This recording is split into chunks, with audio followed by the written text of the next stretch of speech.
వరల్డ్‌లో టెక్నాలజీ పరంగా ఎన్నో వండర్స్ జరుగుతున్నాయి. అందులో భాగంగా నీటి అడుగున ట్రావెల్ చేసే మెట్రో ట్రైన్స్ సైతం అందుబాటులోకి వచ్చాయి. అమెరికా, రష్యా లాంటి కంట్రీస్ ఇలాంటి వినూత్న ప్రయోగాలు చేసి సక్సెస్ అయ్యాయి.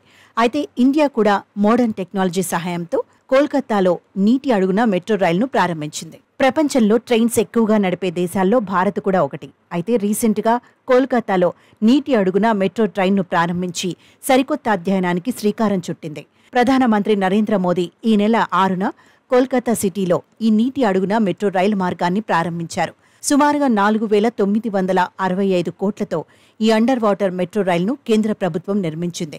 కొత్తగా చేపట్టిన ఈ ప్రాజెక్టు ద్వారా శతాబ్దాల చరిత్ర ఉన్న కోల్కతా, హౌరా నగరాలను ప్రజలకు మరింత చేరువ చేస్తుంది.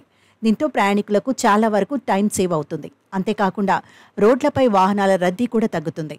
ఇది హౌరా మైదాన్ స్టేషన్ నుంచి ఎస్ప్లనేడ్ స్టేషన్ మధ్య నడుస్తుంది. ఈ 2 స్టేషన్ల మధ్య డిస్టెన్స్ దాదాపు 4 కిలోమీటర్ల పైగా ఉంటుంది. ఇదిలా ఉండగా అండర్ వాటర్ మెట్రో రైల్ కేవలం 45 సెకండ్లలోని 520 మీటర్లు ప్రయాణిస్తుంది. అయితే ఈ 520 మీటర్లు మాత్రం హుగ్లీ రివర్లోని టన్నెల్ ద్వారా మెట్రో రైల్ ట్రావెల్ చేస్తుంది. ఉదయం 7 గంటలకు హౌరా మైదాన్ స్టేషన్కు ఔత్సాహికులు భారీగా వచ్చారు.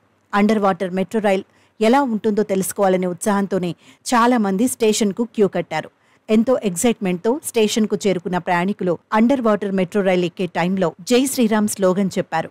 నిజానికి కోల్కతా, హౌరా సిటీస్ హుగ్లీ రివర్ ద్వారా ఇదివరకే కనెక్ట్ అయినప్పటికీ రివర్ కింద నీటి ద్వారా కూడా మరింత చేరువ కావడంతో భారత్లో ట్రైన్స్ విషయంలో గతంలోనే కోల్కతాకు ఓ రికార్డుంది. భారతదేశంలో మొట్టమొదటిసారిగా 1984లో కోల్కతాలోని మెట్రో రైలును ప్రారంభించారు. ఇప్పుడు 2024లో అండర్ వాటర్ మెట్రో రైలును కోల్కతాలోనే ప్రారంభించడంతో ఈ సిటీ మరోసారి చరిత్రలో నిలిచింది. కంట్రీలో డీపెస్ట్ మెట్రో స్టేషన్గా కూడా కోల్కతా, హౌరా స్టేషన్కు పేరుంది. సుమారుగా సర్ఫేస్కు 33 మీటర్ల దిగువ భాగాన ఈ స్టేషన్ ఉంది.